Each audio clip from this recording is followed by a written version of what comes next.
My mother called me in the morning to tell me I should divorce my husband so he could marry my sister, because they'd make a better couple. My mother called me Tuesday morning to tell me I should divorce my husband so he could marry my sister, because they'd make a better couple. She said it like she was telling me about a recipe she found online. Listen, Victoria and James were talking at dinner last night about their research and they just clicked. You could see it. Two brilliant minds. You should step aside gracefully. I stood in my kitchen holding the phone, watching my 3-year-old daughter eat breakfast. Mom, James is my husband. We have a child. Children adapt. And honestly, you'd be doing everyone a favor. Victoria needs someone who understands her career, and James needs an intellectual equal. Intellectual equal. I have a master's in education. I teach 4th grade, but apparently that doesn't count. Are you seriously asking me to divorce my husband so my sister can have him? I'm suggesting you think about what's best for everyone. Victoria and James could change the world together. They're both cardiovascular surgeons, published researchers, the conversations they could have, the children they could produce. We already produced a child, your granddaughter. Remember Sophie? Of course I remember Sophie. Don't be snippy. But imagine the genetic potential if Victoria and James had children. 2 surgeons, that intelligence, that drive. I can't believe you're saying this. Someone has to. You've been holding James back for 5 years. He could have been chief of surgery by now if he didn't have to rush home for your little teacher conferences and school plays. Those are his daughter's school plays. You know what I mean. He's limited by domestic obligations. Victoria wouldn't limit him. She understands the demands of medicine. Because she has no life outside the hospital. She has a very full life. She saves lives every day. What do? Teach kids to color inside the lines? That's when I hung up. She called back immediately. I didn't answer. Then Victoria called. Mom says you hung up on her. Mom suggested I divorce James so you can marry him. Silence. Then, would that really be so terrible? Are you insane? I'm practical. James and I have more in common than you two ever did. We speak the same language, work the same hours, understand the same pressures. You want me to hand over my husband like he's a sweater you borrowed? I'm saying maybe Mom has a point. You married him when he was a resident. You didn't know he'd become this brilliant surgeon. You thought you were getting someone who'd have normal hours, be home for dinner. I married him because I loved him. She sighed like I was a child. You'll never understand. When we operated together last week, it was like dancing. Perfect synchronization. He said he'd never worked with someone so talented. You operated on a patient together. You didn't discover true love. Mom's already talked to her lawyer friend about divorce proceedings. She says if you file first, you can get better terms. Mom talked to a lawyer about my marriage. She's being practical. Someone has to be. I drove to my mother's house with Sophie. She was in her garden acting like nothing had happened. Oh good, you're here. Can you watch Sophie next weekend? Victoria and James have a conference in Boston. They're going to a conference together? It's a cardiac surgery symposium. They're both presenting. Separate papers, but still. The networking opportunities alone. Mom, James isn't going to any conference I would know. She paused in her pruning. He hasn't told you? He registered last month? My chest went cold. I called James. Are you going to Boston next weekend? Silence. How did you find out? So it's true? You're going to a conference with Victoria? We're not going together. We're both going. Different thing. Did you plan to tell me? I knew you'd overreact. Overreact? My mother is trying to arrange our divorce so you can marry my sister. What? That's insane. Is it? You're sneaking off to conferences together. I'm not sneaking. I'm attending a professional event where Victoria happens to also be presenting. Mom says you two were clicking over surgery talk at dinner. We discussed a case. That's what surgeons do. Victoria says you called her talented. Said you'd never worked with someone like her. More silence. It was a complicated procedure. She's skilled. That's all I meant. James, I need you to be honest. Do you want to be with my sister? No, he said. I hung up and set the phone down on the counter. Sophie looked up from her cereal and asked if Daddy was coming home soon. I told her yes and tried to smile, but my hands were shaking. The way James said that no kept playing in my head. The pause before he answered. The way his voice got higher when he said my sister was skilled. Something felt wrong in my chest, like I couldn't get enough air. I sat down at the table across from Sophie and watched her eat. She had milk on her chin and was humming a song from the school. Everything looked normal, but nothing felt normal anymore. I kept thinking about what my mother said. About James and my sister clicking over dinner. About them going to Boston together. About my sister saying it wouldn't be so terrible if I stepped aside. I picked up my phone again and stared at it. I wanted to call James back and demand better answers, but I didn't know what to say. Sophie finished her cereal and asked if we could go to the park. I told her maybe later and helped her wash her hands. My mind kept spinning through everything that had happened in the last hour. My mother calling to suggest I divorce my husband. My sister acting like it was a reasonable idea. James hiding a conference trip from me. All of it felt like I'd woken up in someone else's life. James came home at 2 in the afternoon. He never comes home early. Never. His shifts at the hospital run 12 hours minimum, sometimes longer when there's an emergency surgery. I was in the living room with Sophie when I heard his car in the driveway. My stomach dropped. He walked in still wearing his scrubs and asked if we could talk. I told Sophie to go play in her room and she ran off with her dolls. James sat down at the kitchen table and I sat across from him. He looked tired. There were dark circles under his eyes and his hair was messy like he'd been running his hands through it. He started talking about the Boston conference, saying it was purely professional, that all the top cardiovascular surgeons would be there. He explained that he'd been working on his research paper for months, and this was a huge opportunity to present it, but he wouldn't look at me. He kept staring at his hands on the table, picking at his thumbnail. I asked him why he didn't tell me about it. He said he knew I'd overreact, which made my face get hot. I asked him how long he'd known about it. He said he registered 6 weeks ago. 6 weeks. He'd kept this secret for 6 weeks while I planned our weekends and talked about maybe taking a family trip in the spring. I asked him if my sister registered at the same time. He finally looked up at me and his jaw was tight. He said he didn't know when she registered, that they didn't coordinate their schedules. But the way he said it sounded wrong, like he was reading from a script he'd practiced. I waited until Sophie was asleep that night before I called Alyssa. She answered on the second ring and I started crying before I could even explain what happened. She said she was coming over and hung up. 20 minutes later, she was at my door with a bottle of wine and her serious face. We've been friends since we started teaching together 6 years ago, back when I was pregnant with Sophie and she was planning her wedding. She knows everything about my life, about my family, about how my mother always made me feel small compared to my sister. I told her about the phone call from my mother, about my sister saying maybe it wouldn't be so terrible, about James hiding the Boston trip. Alyssa's face got red while I talked. She kept saying things like, "Are you kidding me?" and "That's insane," and pacing around my kitchen. She said my mother was out of her mind, that you don't just suggest someone divorce their husband so your other daughter can have him. She said my sister was acting like James was a prize at a fair instead of a married man with a child. She poured us both wine and sat down next to me on the couch. She asked what James said when I confronted him. I told her about him coming home early, about how he wouldn't look at me, about the 6 weeks of lying. Alyssa grabbed my hand and said we needed to call Nathan. Nathan showed up 30 minutes later looking concerned. He's a family therapist and he's good at staying calm when everyone else is freaking out.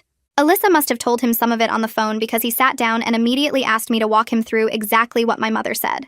I repeated the whole conversation, about genetic potential and intellectual equals, and how I was holding James back. Nathan listened without interrupting, and when I finished, he was quiet for a minute. Then he said my mother was displaying classic narcissistic manipulation tactics. He explained that she was trying to control everyone by pitting family members against each other, that she was devaluing my accomplishments to make me doubt myself. He said the way she talked about genetic potential and optimal life paths showed she saw people as objects to arrange rather than humans with their own feelings and choices. He asked about my childhood, and I told him how my mother always compared me to my sister, always made it clear that my sister was the successful one while I was just the teacher. Nathan nodded like he'd heard the story before. He said my mother had probably been doing this my whole life, and I'd just gotten used to it, but now she'd pushed it too far, and I could finally see the pattern. Alyssa squeezed my hand. Nathan said I needed to document everything and set clear boundaries, that people like my mother don't stop unless you force them to stop. The next morning after James left for the hospital, I stood in his office staring at his laptop. I'd never looked through his stuff before, not once in 5 years of marriage. I trusted him completely, but my hands were already reaching for the laptop before I could talk myself out of it. I opened it and the password screen came up. I tried Sophie's birthday and it worked. My hands were shaking, so bad I could barely move the mouse. I opened his email and started scrolling. There were hundreds of emails from my sister. Hundreds. I clicked on the oldest one I could find and the date made me feel sick. 4 months ago. Way before the dinner my mother mentioned.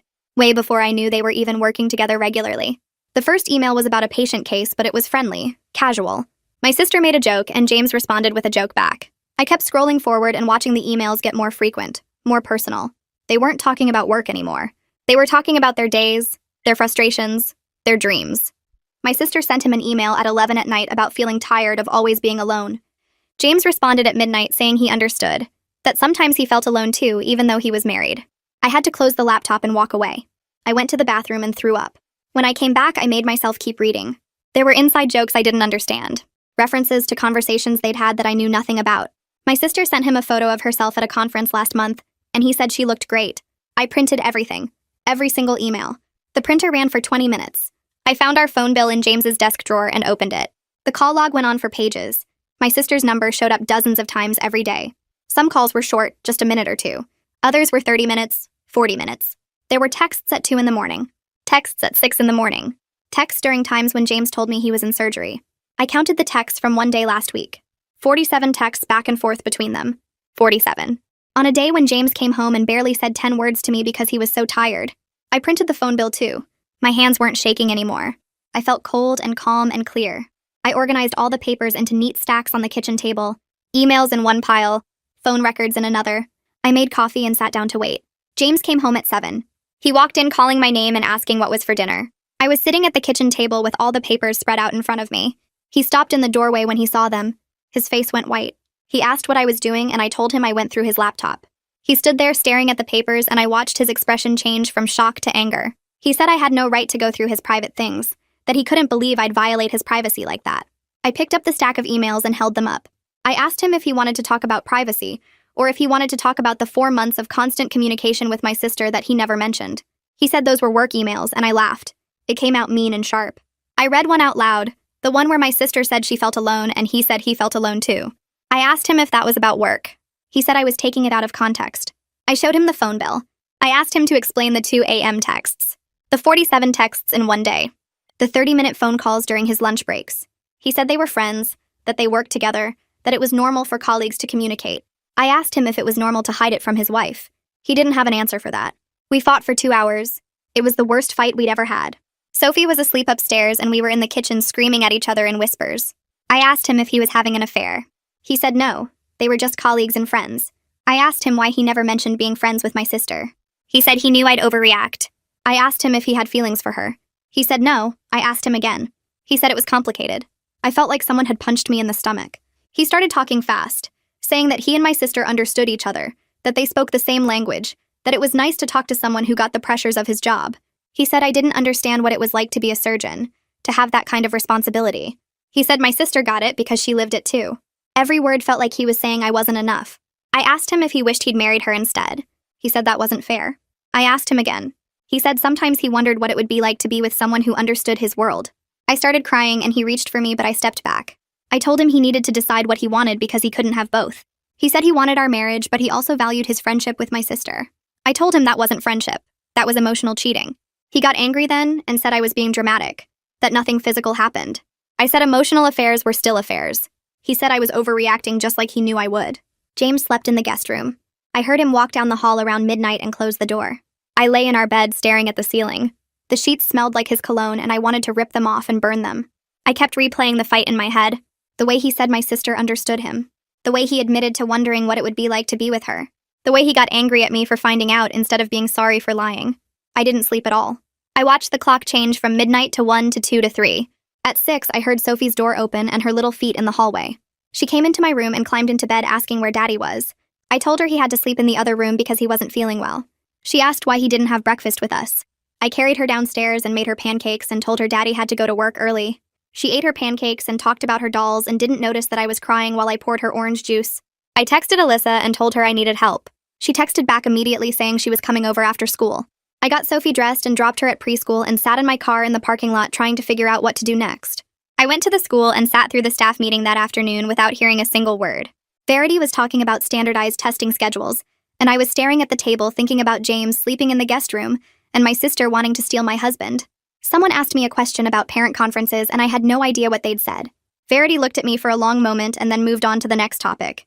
After the meeting, she touched my arm and asked me to come to her office. I followed her down the hallway and she closed the door behind us and told me to sit down. She asked if I was okay and I started crying. Not quiet tears, but the ugly kind where you can't breathe right and your nose runs everywhere. I told her everything. About my mother's phone call and the suggestion I should divorce James. About finding the emails and texts between James and my sister. About the Boston conference he registered for without telling me. About the fight last night and him sleeping in the guest room. Verity handed me tissues and listened to all of it without interrupting once. When I finished, she said I could take whatever time off I needed. She said she'd cover my class herself if necessary or get a substitute. She said my job would be here when I was ready to come back. I told her I needed to work because sitting at home thinking about it would make me crazy.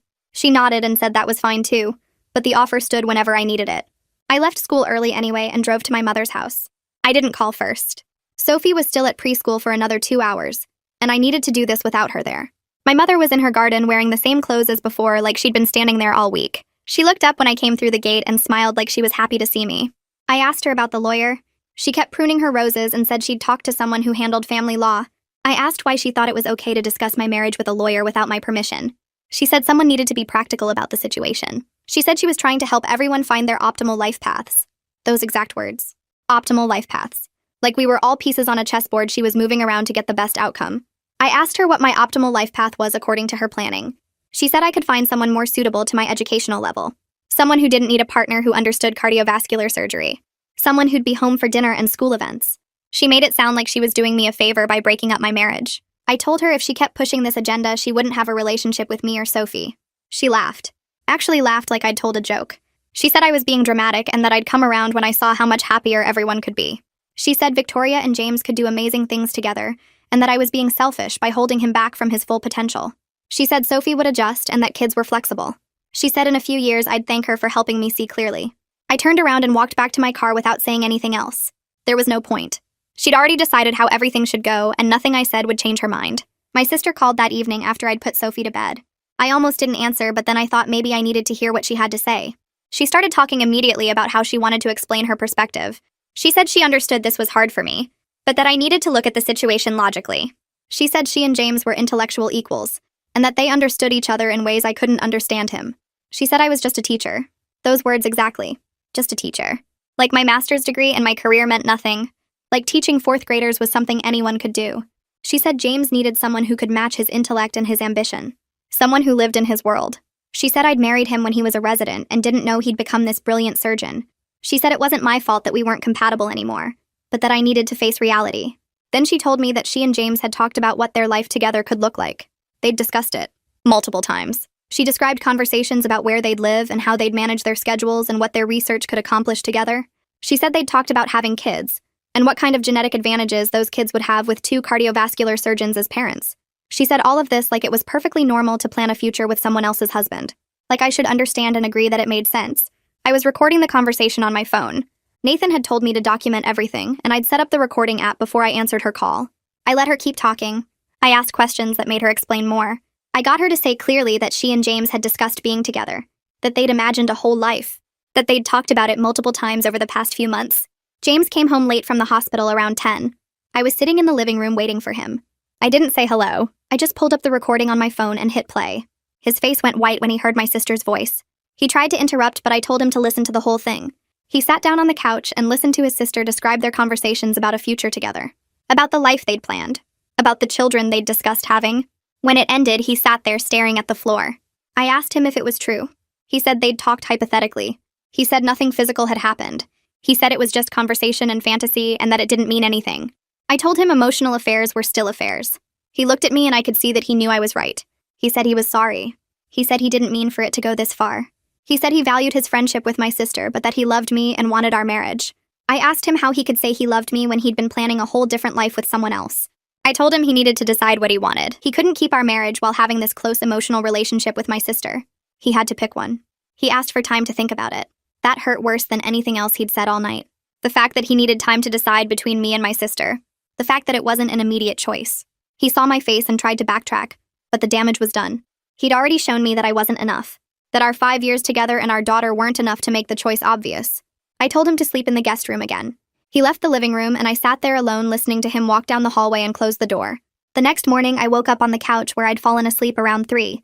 Sophie was already awake, sitting on the floor with her stuffed animals, and I could hear James moving around upstairs getting ready for work. He left without saying goodbye. I heard the front door close and his car pull out of the driveway. Sophie looked up at me and asked where Daddy went. I told her he had to go to the hospital early. She went back to playing with her toys and I sat there staring at nothing.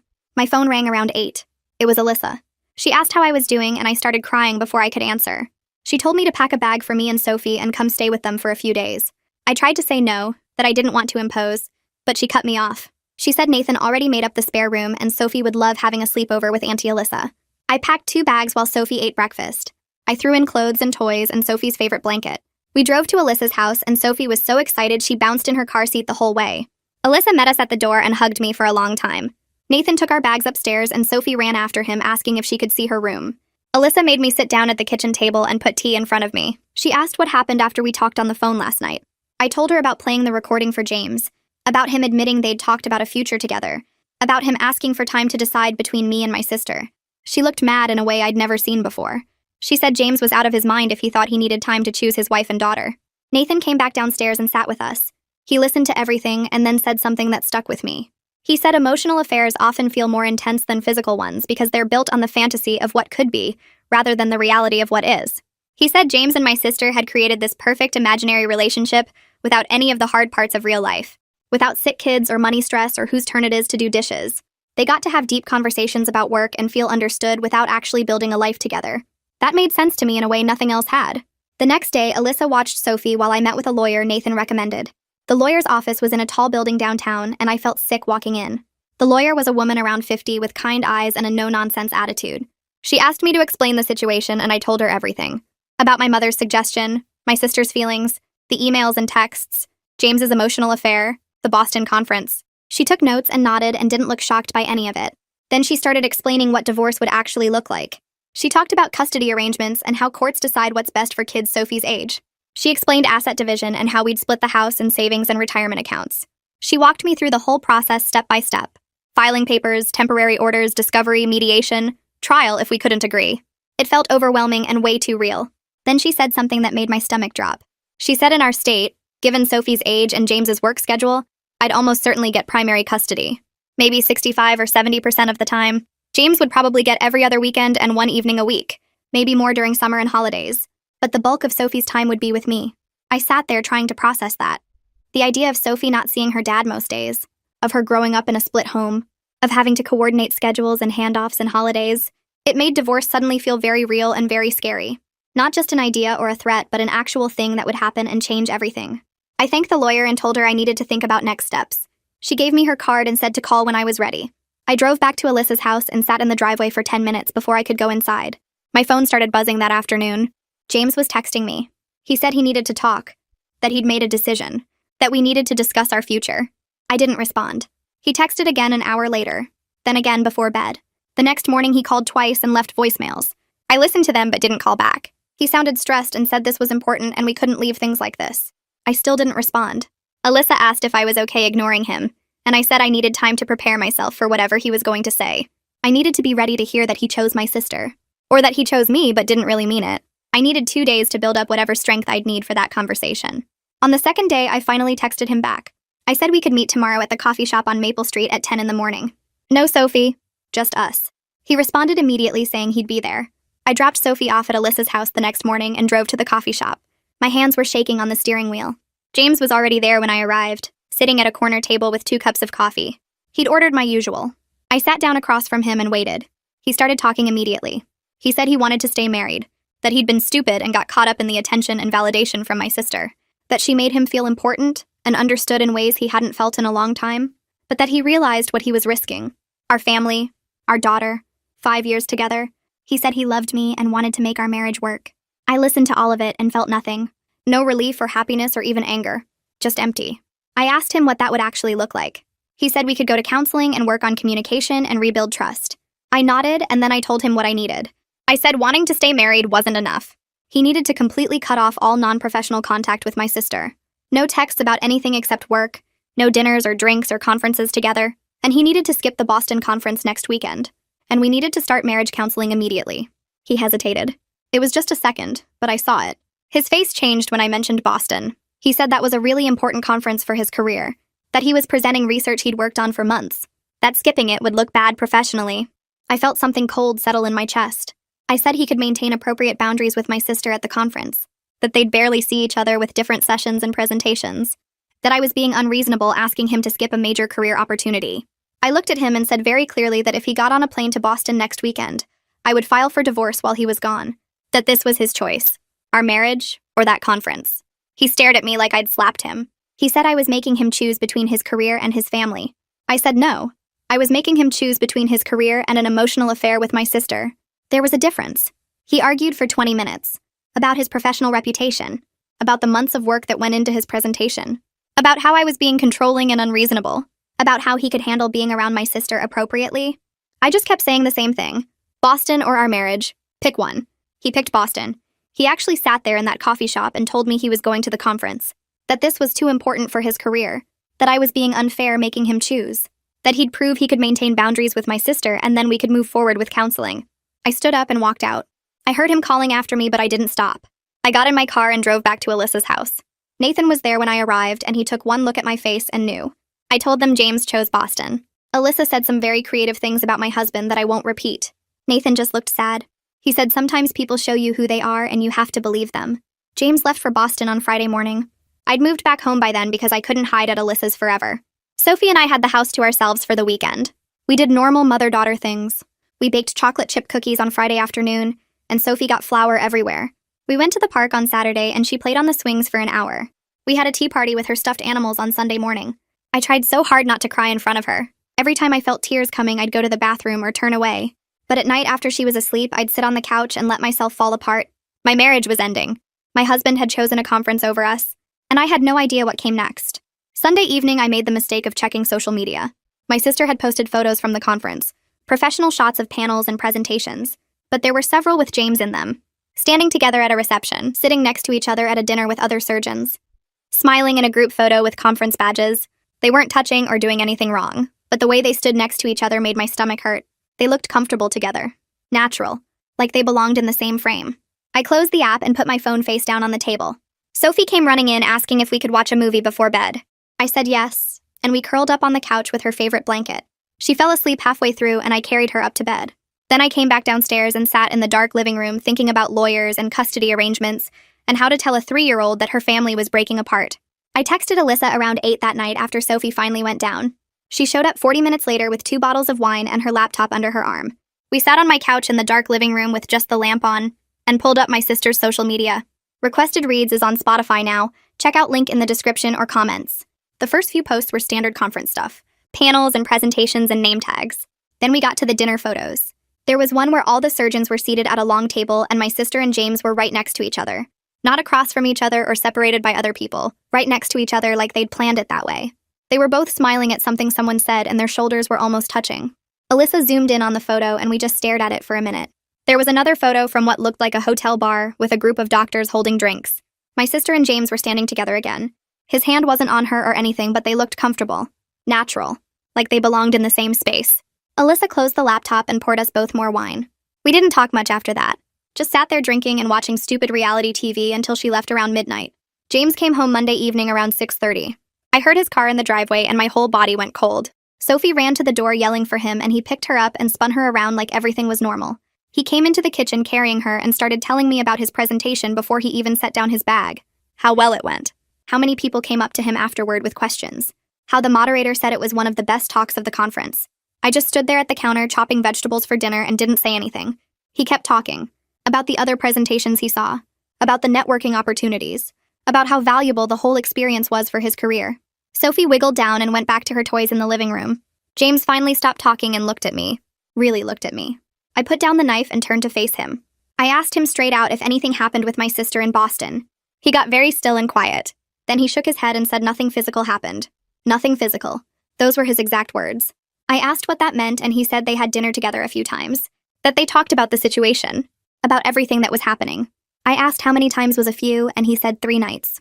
They had dinner together 3 nights out of the 4 nights he was there. I asked what they talked about for 3 whole dinners and he looked away. Said they discussed their feelings. Their situation. What it all meant. Then he told me that my sister confessed her feelings for him directly on the last night. That she told him she thought they should be together. That she believed they were better suited than we were. And he didn't shut it down. He didn't tell her to stop, or that it was inappropriate, or that he was married and not interested. He let her talk. He sat there and listened while she laid out her vision of their future together. What their life could look like. What their children could be. He told her he needed to think about everything. Those were his words. That he needed to think about everything. Like our marriage was something he had to consider and weigh and decide about. I told him to pack a bag and leave. He just stared at me like I'd spoken another language. He started saying we should talk about this. That we should sit down and have a real conversation. That he knew he'd made mistakes, but we could work through this. I said I was done talking. That he went to Boston despite my ultimatum. That he had dinner with my sister 3 times. That he listened to her confession and told her he'd think about it instead of ending it immediately. That there was nothing left to talk about. He tried to argue. Said I was being unreasonable. That nothing physical happened, so it shouldn't count as cheating. That he was confused and overwhelmed and needed time to process everything. I just kept saying the same thing. Pack a bag and leave. Pack a bag and leave. Sophie came running in asking what was wrong, and I had to paste on a smile and tell her everything was fine. James looked at her and then at me, and his face just crumpled. But he went upstairs and I heard him moving around in our bedroom. He came back down 20 minutes later with a duffel bag. He kissed Sophie goodbye and told her he loved her. Then he walked out the front door. The next morning, I had to get Sophie ready for preschool by myself. Make breakfast by myself, do the dishes by myself, pack her lunch by myself. drive her to the school by myself, come home to an empty house by myself. I called in sick to work because I couldn't face my classroom, couldn't face Alyssa's worried looks, or Verity asking if I was okay. I just sat on the couch and stared at the wall. Sophie's preschool called around noon to say she was asking for her daddy, and could someone come talk to her. I drove over there and found her crying in the reading corner. The teacher said she'd been fine all morning, but suddenly got upset during story time. I sat with Sophie in my lap and told her daddy was staying somewhere else for a little while, but he still loved her very much. She asked when he was coming home, and I said I didn't know. She cried harder, and I held her until she fell asleep against my chest. My mother called that afternoon, said she heard James moved out, said she wanted to discuss next steps. I asked what next steps she thought there were, and she started talking about divorce lawyers and custody arrangements and how to make this transition smooth for everyone. I told her there were no next steps involving her, that she wasn't welcome in my home anymore, that she wasn't allowed around Sophie until further notice. She laughed and said I was being dramatic, that I'd change my mind once I calmed down. I hung up on her. She called back 5 times and I didn't answer. The next day I went back to work because I couldn't hide forever. I made it through the morning okay.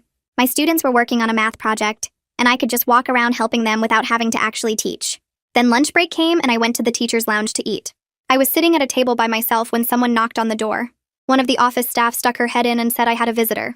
I walked out to the main office and there was my mother, standing right there in the school lobby like she had every right to be there.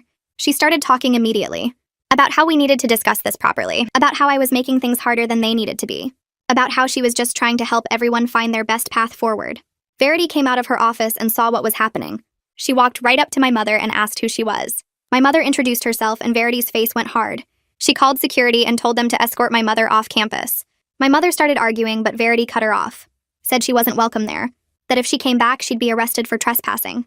The security guard took my mother's arm and walked her toward the exit. She was still talking as they pushed through the doors, still trying to explain her side. Verity put her hand on my shoulder and asked if I was okay. I nodded, even though I wasn't. I found Jillian Porter's name through my insurance website that night. She specialized in betrayal trauma and family dysfunction. I called and got an appointment for the next week. When I showed up to her office, she was younger than I expected. Maybe mid-30s with kind eyes and a calm voice. I told her everything. About my mother's phone call. About James and my sister. About Boston and the confession and James moving out. She listened without interrupting, and when I finished, she said something that made me start crying. She said this pattern of manipulation had probably been happening my whole life. That this situation with James was just the most extreme version of something that had been going on for years. That my mother had been comparing me to my sister, and making me feel less than for as long as I could remember. We spent the next session going through my childhood memories. All the times my mother praised my sister's grades and glossed over mine. All the times she talked about my sister's career potential while dismissing my interest in teaching. All the times she made me feel like I wasn't smart enough or successful enough or valuable enough. I'd always known my mother favored my sister, but I'd never connected it to a larger pattern. Never understood that it was manipulation. That it was designed to keep me feeling inferior and grateful for whatever scraps of approval she threw my way. Jillian said my mother had always compared me unfavorably to my sister. Had always made me feel like my teaching career was less valuable than my sister's medical career. This situation with James was just the most extreme version of a lifelong pattern of making me feel like I didn't deserve what I had. I understood that my mother's manipulation wasn't new. It had been there my entire life in smaller ways. The constant comparisons, the dismissive comments about my career, the way she lit up when talking about my sister's achievements and barely acknowledged mine. Jillian helped me see that this situation with James was just the biggest and most obvious version of something that had been happening for decades. 2 weeks after James moved out, his lawyer contacted mine about setting up a formal meeting to discuss custody and next steps. We scheduled it for a Thursday afternoon at my lawyer's office downtown. I took a personal day from the school and dropped Sophie at Alyssa's house beforehand. The office was on the 15th floor of a glass building with views of the city. James was already there when I arrived, sitting in the conference room with his lawyer. He looked tired. His hair was messy, like he'd been running his hands through it, and his shirt was wrinkled. My lawyer sat next to me and opened a folder full of documents. James's lawyer started talking about parenting time and schedules. I watched James while they talked and realized I was sitting across a table from my husband with lawyers between us, negotiating how to split up our daughter's life. It felt completely unreal. Like I was watching it happen to someone else. The mediation lasted 3 hours. We went through calendars and work schedules and holiday arrangements. James's lawyer kept emphasizing his demanding work hours and unpredictable surgery schedule. My lawyer pointed out that I had stable hours, and Sophie was already comfortable with her routine at home. Halfway through, James interrupted the lawyer's talking and looked directly at me for the first time since I'd arrived. He said he needed to be honest about something, that he'd been unhappy in our marriage for over a year, that he felt like we didn't have enough in common intellectually, and he'd been feeling disconnected for a long time. His lawyer looked annoyed that he was going off script, but James kept talking. He said working with my sister made him realize what it felt like to connect with someone on that level, to have conversations that challenged him, to be with someone who understood the pressures of his career. It hurt hearing him say it out loud, but at least it was honest in a way he hadn't been before. I waited until he finished, and then I told him that his unhappiness didn't excuse what he did. That if he was unhappy, he should have talked to me about it. Should have suggested marriage counseling or told me he was struggling instead of developing an emotional affair with my sister. That his feelings didn't justify pursuing my sister while we were still married. That there were ways to handle unhappiness that didn't involve betraying your spouse. James looked down at his hands and didn't argue. His lawyer tried to redirect the conversation back to custody, but I wasn't done. I said that he made a choice to confide in my sister instead of his wife. To share his feelings and frustrations with her instead of working on our marriage. That those were active choices he made every single day for months. We finally agreed on a temporary custody arrangement. Sophie would stay primarily with me at the house, and James would have her every other weekend plus one evening during the week for dinner. James's face changed when his lawyer wrote down every other weekend, like it was just hitting him how little time that actually was. He started to argue that he wanted more time, but his lawyer quietly reminded him about his surgery schedule and on-call rotations. The reality was that his work made more time impossible. He couldn't commit to regular weekday mornings or evenings. He couldn't guarantee he'd be available for pickup or drop-off. The schedule we agreed to was actually the most he could realistically manage given his job. I watched him realize this, and something in his expression broke. But he signed the temporary agreement anyway. My sister started trying to contact me the next day. She called 4 times before noon. I didn't answer. Then she started texting. Long messages about how she wanted to clear the air. How we needed to talk about everything like adults. How she was sorry I was hurt, but she couldn't help her feelings. How she and James had something special and real. I read the first few messages and then stopped opening them. I called my phone company and blocked her number completely. Then I blocked her on every social media platform I had. I sent an email to my extended family saying that I wasn't interested in any communication with my sister and asked them to respect that boundary. I didn't explain why. I didn't need to. Everyone already knew what was happening. Some family members responded right away with support. Others didn't respond at all. My cousin sent me a message 3 days later saying I was being stubborn, that these things happen and I should be mature enough to accept it, that my sister and James were clearly better suited, and I was making everything harder by being difficult. My uncle called to say essentially the same thing, that I should think about what was best for Sophie, and maybe that meant accepting this new arrangement gracefully. I realized my mother had been talking to everyone, spinning the story to make my sister and James look like they couldn't help falling for each other, like they were star-crossed lovers instead of 2 people who betrayed me. She was rewriting the narrative to make me the villain for not stepping aside. But other family members reached out with genuine support. My aunt on my father's side called and told me something I hadn't known. She said my mother tried this same kind of manipulation with her daughters years ago.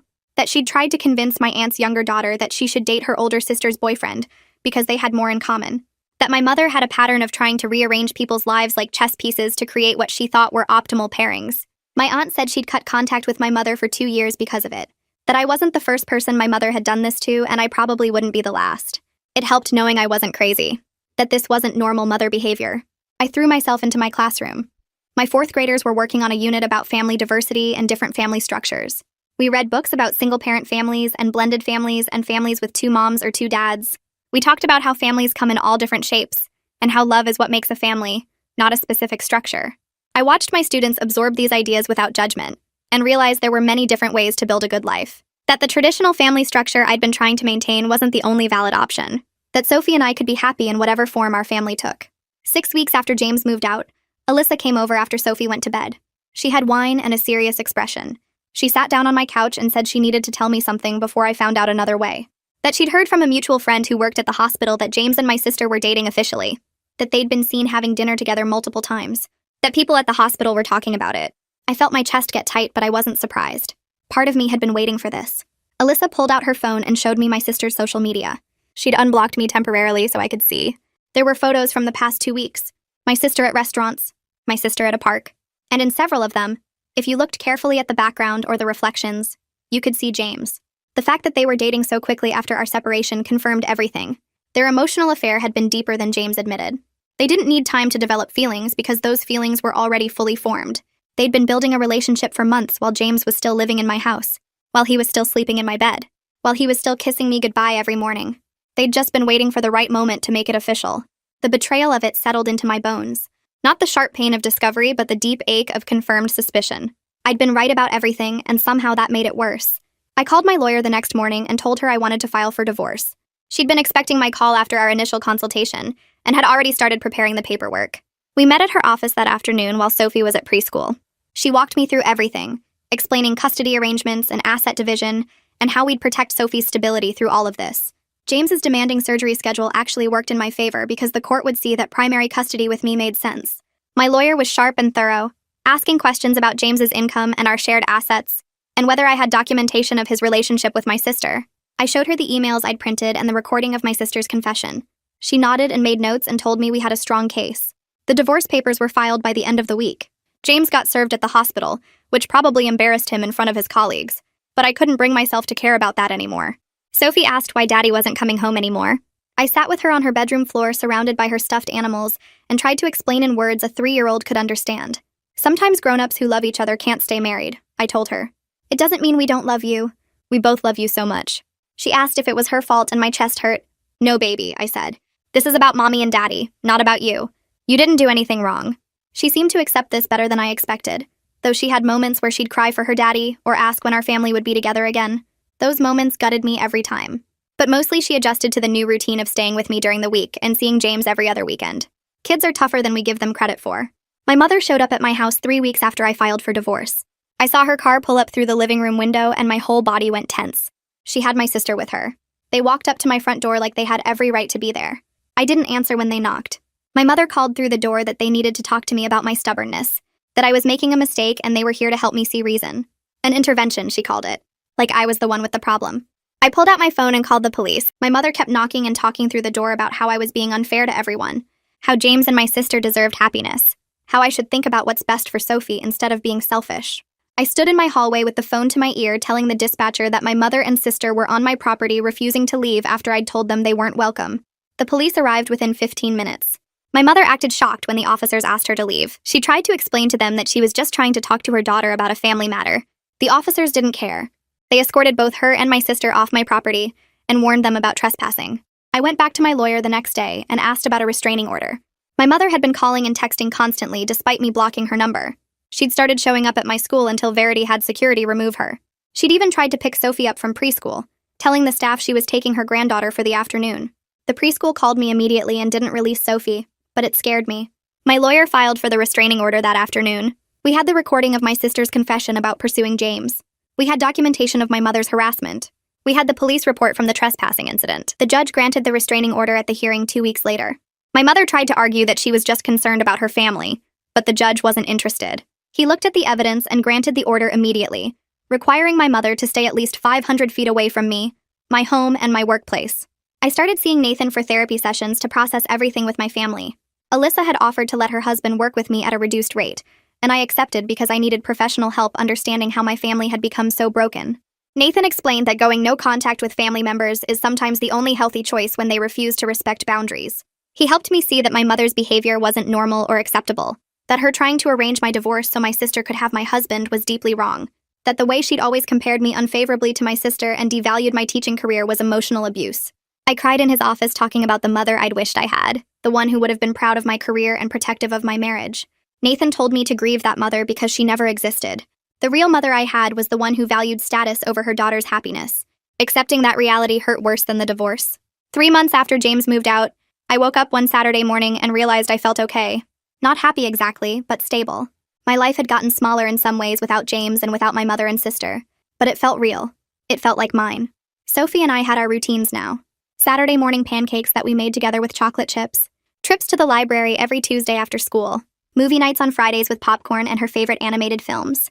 My house was quieter without James's late-night phone calls about surgeries and early morning alarms, but it was peaceful in a way it hadn't been for years. I wasn't waiting for the other shoe to drop anymore.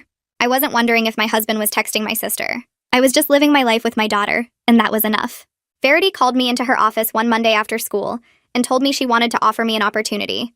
The district was starting a new teaching initiative focused on literacy development, and they needed someone to lead the elementary school portion. She'd recommended me based on my expertise and dedication. The position came with a small raise and would involve training other teachers and developing curriculum. I accepted immediately. It felt good to have my professional skills recognized and valued. My family had never understood that teaching was important work, that shaping young minds and helping kids learn to read and think critically mattered. But Verity understood. My colleagues understood. And now I was getting the chance to expand my impact beyond just my own classroom. I started a support group for teachers going through divorce. We met twice a month at the community center near my house. There were 7 of us at the first meeting, all educators dealing with the end of their marriages while trying to maintain composure in front of their students. We shared stories and resources and just listened to each other without judgment. Helping others navigate what I'd been through gave me purpose. It helped me see my own journey with more perspective. I wasn't the only person whose marriage had fallen apart. I wasn't the only one rebuilding their life from scratch. We were all doing it together, supporting each other through the hard parts. Alyssa called me 4 months after James and I separated to tell me she'd heard through hospital connections that James and my sister were engaged. 4 months of dating and they were already planning a wedding. It confirmed what I'd known all along. They'd been more involved than James ever admitted. Those feelings were already fully formed before he even moved out of our house. They'd just been waiting for the right time to make it official. Some of our extended family members were uncomfortable with how fast they'd moved, Alyssa said. But my mother was thrilled and already planning their wedding. Of course she was. This was exactly what she'd wanted from the beginning. Her 2 successful surgeons getting married and producing genetically superior children. I felt nothing when Alyssa told me. No anger, no sadness, just a distant sense that this was happening to someone else's ex-husband and sister. I focused on building a life that looked like what I actually valued instead of what my family thought I should value. Sophie and I created new traditions. We planted a small vegetable garden in the backyard, and she helped me water it every evening. We started having dinner with Alyssa and Nathan and their kids every Sunday.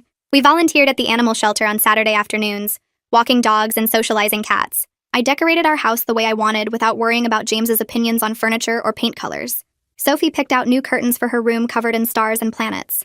We made our space feel like home in a way it never quite had when I was trying to maintain the perfect surgeon's wife household. This life was smaller and quieter, but it was authentic, and it was ours, and that mattered more than any fantasy about genetic potential or intellectual equals my mother had tried to sell me. Alyssa and Nathan started showing up every week for dinner with their kids, and somewhere along the way, Sophie stopped calling them by their names and started saying Auntie Alyssa and Uncle Nathan instead. Nobody made a big deal about it or had some formal conversation. It just happened naturally because they were the ones who showed up consistently, who remembered Sophie's favorite foods and brought her little presents for no reason, and asked about her day at preschool like they genuinely cared about the answer. They came to her dance recital when James had to work late. They took her to the zoo on a Saturday when I had to finish report cards. They were there in all the small, regular ways that grandparents and aunts and uncles are supposed to be there, and Sophie felt safe with them in a way she never quite did with my mother or sister.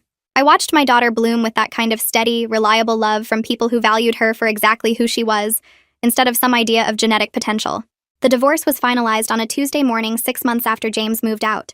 I sat in the courtroom wearing my favorite blue dress, and when the judge signed the papers, I felt this huge wave of relief wash over me instead of sadness. I was free from a marriage where I spent 5 years feeling like I wasn't smart enough, or accomplished enough, or interesting enough to be a real partner. James looked tired and sad across the courtroom, and I felt sorry for him in a distant way. But mostly I just felt grateful it was over. My lawyer walked me out afterward and congratulated me, and I realized she was right to do that, because this was something to celebrate even if it didn't feel traditional to think of divorce as a good thing. I bought a smaller house 3 months after the divorce was final. It was a cute little 2-bedroom place with a big backyard and enough room for me and Sophie without feeling empty. James helped with the down payment as part of our settlement, which was fair since he made so much more money than I did. I spent weeks decorating it exactly how I wanted without worrying about whether James would think my choices were tasteful or sophisticated enough. I painted Sophie's room lavender because she loved purple. I set up a reading nook in the living room with a huge comfy chair and bookshelves covering one whole wall. I bought art supplies and set up a craft table where Sophie and I could make messes together without anyone getting upset about the house looking too cluttered. I hung my students' artwork on the refrigerator and put family photos on the mantle, but they were photos of me and Sophie and Alyssa's family and my teaching friends, not the formal family portraits my mother always insisted on. This house felt like home in a way our old house never quite did. 1 year after my mother's phone call, I woke up on a Tuesday morning and realized I was genuinely happy in ways I didn't even know were possible before. My teaching career was going great. The literacy program I was leading had expanded to 3 other elementary schools in the district, and Verity kept telling me I should consider becoming an administrator someday. Sophie was thriving in preschool, making friends easily, and showing the same love of learning I tried to encourage in my students. We had Sunday dinners with Alyssa and Nathan and their kids every single week without fail. We had our own little traditions and inside jokes and the kind of chosen family that shows up when things get hard. Some of my biological family members reached out occasionally, cousins and aunts who felt bad about how everything went down, and I was polite but distant with them. I learned that some family relationships just can't be salvaged, and that's okay. My mother and sister were married to James now, according to Alyssa, who still heard hospital gossip sometimes. I wished them well from far away while knowing I made exactly the right choice in walking away from all of that. My life wasn't what I planned when I married James 5 years ago, but it was real, and it was mine, and it was built on people who actually valued me for who I was. That mattered more than any fantasy about genetic potential or intellectual equals my mother ever tried to sell me. That's how it played out for me. But I already know some of you have a totally different view. Share it in the comments, I'll be reading them later.